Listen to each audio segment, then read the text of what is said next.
estúdio eu recebo a advogada trabalhista Vanessa Abud. Doutora, muito obrigada por aceitar o convite para vir conversar aqui com a gente sobre esse assunto, né, que é importante, a gente precisa saber, entender. Bom dia, obrigada, viu? Bom dia, é um prazer estar aqui, eu que agradeço o convite. Que bom. Doutora, vamos lá, vamos começar assim. Os trabalhadores, eles já ficam ansiosos com a chegada de dezembro, é isso? Claro, é uma verba que faz diferença no bolso do trabalhador, então ficam demais, muito ansiosos. Vamos falar então assim, vamos entender, né? Quando que foi instituído aí o 13º, na carteira de trabalho, né? Para os trabalhadores, para quem é CLT? Então, o 13º salário, ele tem uma lei especial. Ele foi regulamentado em 1962 pelo governo João Goulart. Então, o intuito era ajudar os trabalhadores nessa época de final de ano, porque as contas, elas são imensas, né?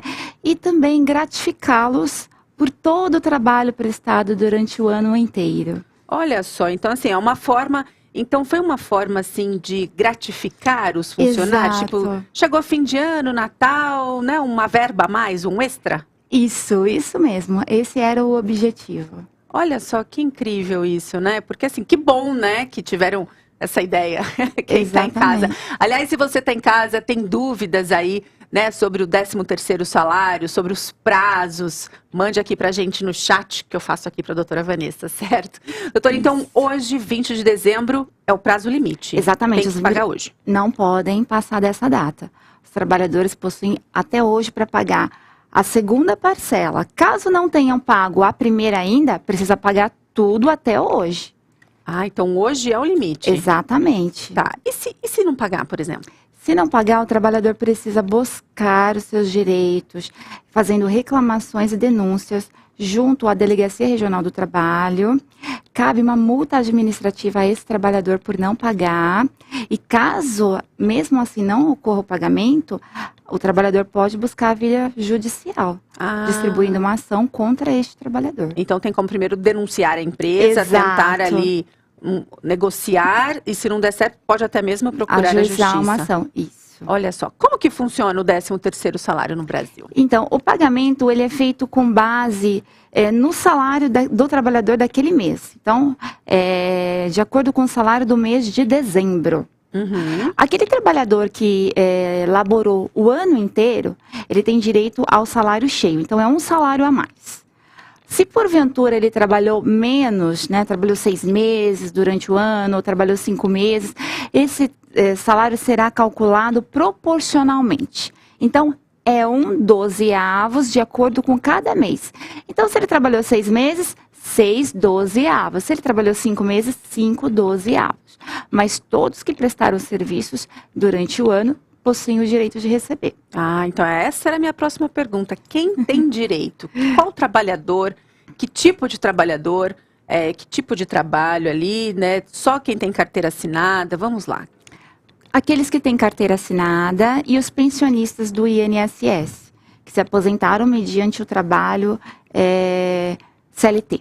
Ah, você já explicou aí mais ou menos, mas como que é feito esse cálculo, né? Então, assim, quem trabalhou os 12 meses tem direito a um salário bruto. Um salário cheio, isso. Cheio. É claro que vai haver descontos, isso. E normalmente os empregadores, eles efetuam os descontos agora na segunda parcela. Então, na primeira parcela é paga sem desconto, então na segunda obtém esse desconto. Às vezes o empregado diz, mas veio menor, por que está diferente? Porque aqui nessa segunda parcela tem o desconto. Mas o cálculo é feito, como eu disse, né, com base no trabalho, no tempo de trabalho durante o ano. Ah, ótimo. E você aí de casa, se programou durante o ano aí para receber o seu 13º salário?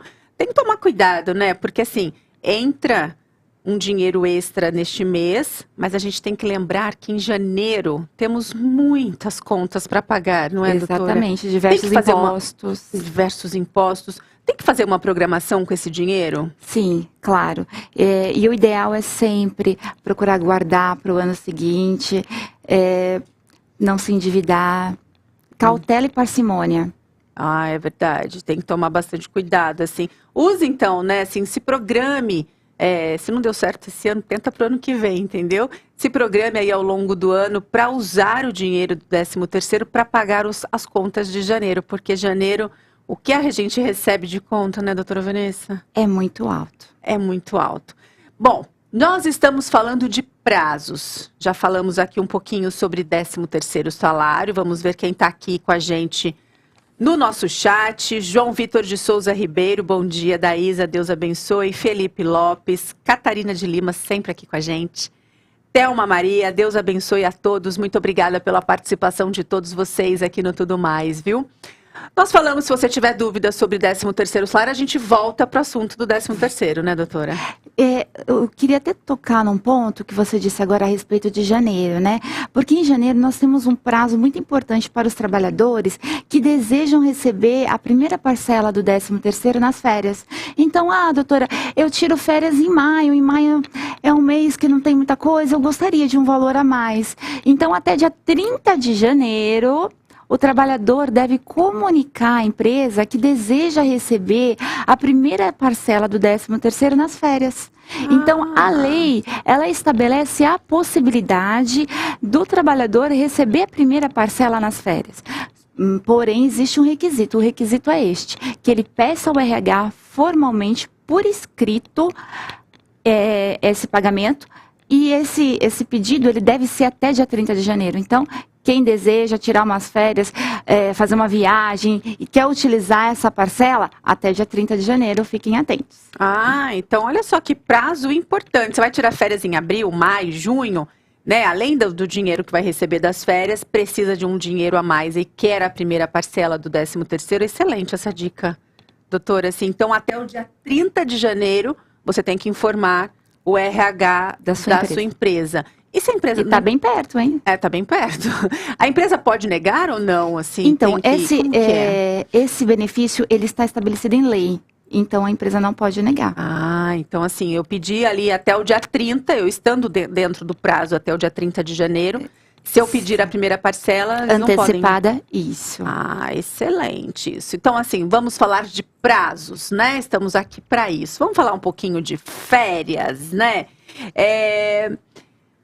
Como que funciona, né? Assim, com quanto tempo tem que marcar as férias? Qual é o prazo que os trabalhadores têm? O empregador, ele pode falar, não, mês que vem você está de férias? Como que é isso? Então, as regras. Esse é um tema que, infelizmente, ocorre muita violação.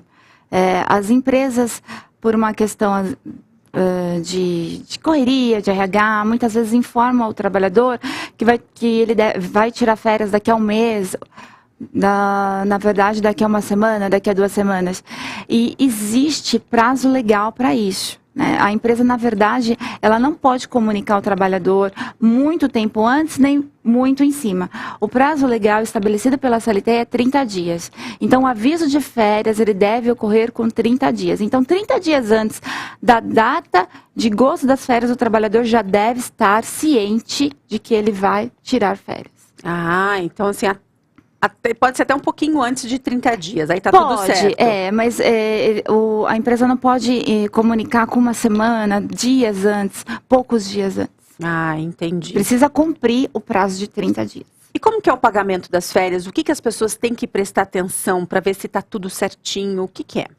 Então, é importante saber que esse depósito das férias, ele deve ocorrer 2 dias antes do gozo. Então, ninguém pode sair de férias sem dinheiro. O objetivo é que o trabalhador ele receba o importe das férias 2 dias antes da saída, do gozo das férias. Porque ele vai ser utilizado esse dinheiro para realizar as viagens, para descansar, né? Uhum. Então, o empregador que não cumpre essa data, né, esse pagamento, prazo de pagamento de 2 dias, ele pode ser penalizado também. Olha só, isso é interessante, né? Às vezes acontece, né? Sim. Né? Tipo, às vezes a pessoa vai sair de férias, sei lá, amanhã, na sexta-feira, e amanhã, na quinta, não recebeu ainda, né? E aí tem que comunicar o RH, tem que procurar? Exatamente, buscar o RH, cobrar o valor do depósito, caso não ocorra, denunciar, né, no Ministério do Trabalho e Emprego, denunciar até no Ministério do Trabalho também, e por último, caso não tenha sido resolvido, via judicial. Doutora, agora explica pra gente uma coisa. Quando a gente sai de férias, a gente recebe ali, 2 dias antes, que é o certo, que ela acabou de explicar pra gente, aquela gordurinha a mais ali no nosso salário antes das férias. Só que quando a gente volta das férias, também precisa de planejamento. Exatamente. O que acontece? Como é feito este cálculo? Né? Quanto a pessoa recebe antes e no próximo mês, quando ela retorna das férias, quanto que ela vai receber? Tem que ficar atento também para não se enrolar aí com as contas, né? Exatamente, porque o trabalhador está acostumado a todo mês receber o salário certinho. Aí quando tira férias, vem aquele grosso a mais, que beleza, daqui a 30 dias vou ter de novo. Não, não vai ter, né? Porque é antecipado o valor do salário e ele recebe o gozo, o gordinho, né, que eu acabei de falar que ele recebe a mais, é 1/3 a mais, que é o abono, né, que é o benefício dado no pagamento das férias. Então, provavelmente, quando ele volta, ele não vai ter aquele salário cheio. Precisa se programar, já deixar as contas pagas para quando retornar. A gente costuma até brincar, né? De quando volta de férias, meu Deus, como eu tô pobre, não é isso? Porque você vai para as férias. Não é para gastar todo o valor achando de uma vez. Que tá rico, né? Que recebeu ali o dinheiro todo. Só que aí quando volta das férias, vem aí a tristeza, porque assim, você vê que... E se pediu o adiantamento da primeira parcela do 13º, depois, lá em novembro, também não vai receber. Então, pensem, né, se vale a pena.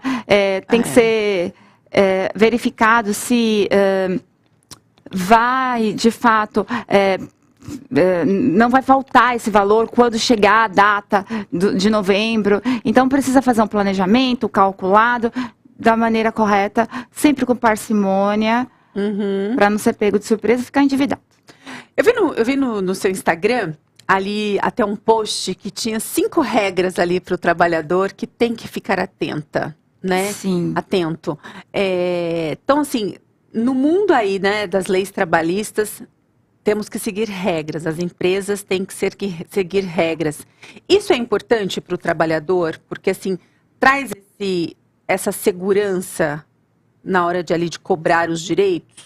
Sim, o intuito da CLT é a proteção dos trabalhadores, né?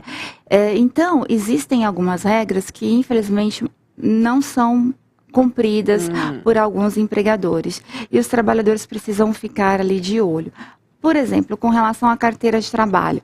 A partir do momento que o empregado ele é admitido, o empregador ele possui 5 dias para anotar essa carteira de trabalho. E muitas vezes o empregado entrega a carteira, ela fica meses com a empresa, né, no RH da empresa, e isso não é anotado, ou então não é entregue. A empresa anotou, mas ficou lá na gaveta. Não pode, na gaveta da empresa, exato. No caso. Não pode, é um documento do trabalhador. Então, esse documento precisa ser entregue com 5 dias úteis. Então, esse é um prazo muito importante e se for violado, cabe aí punição também ao empregador. Olha só, tem mais alguma regra de carteira de trabalho? Com carteira de trabalho, são esses 5 dias úteis para anotar, mas uma coisa muito importante é com relação ao salário, pagamento do salário. Sempre até o 5º dia útil do mês. Não pode passar do 5º dia útil. Então, todos os meses o pagamento deve ser até o 5º dia útil do mês. Até o 5º dia útil. Exato. Pode pagar no primeiro. primeiro, Não é 6º dia útil. É até o 5º. Sim, pode pagar no primeiro. Algumas empresas pagam no último dia do mês, né? Também não há problema. Mas tem que cumprir até o 5º dia útil. Excelente. Não pode passar disso. Olha só, então até o 5º dia útil tá tudo certo. No 6º, já não pode mais. Doutora, repete pra gente onde que o trabalhador pode aí denunciar quando a empresa não está cumprindo as regras. Deixa a dica aí para as pessoas que estão nos assistindo.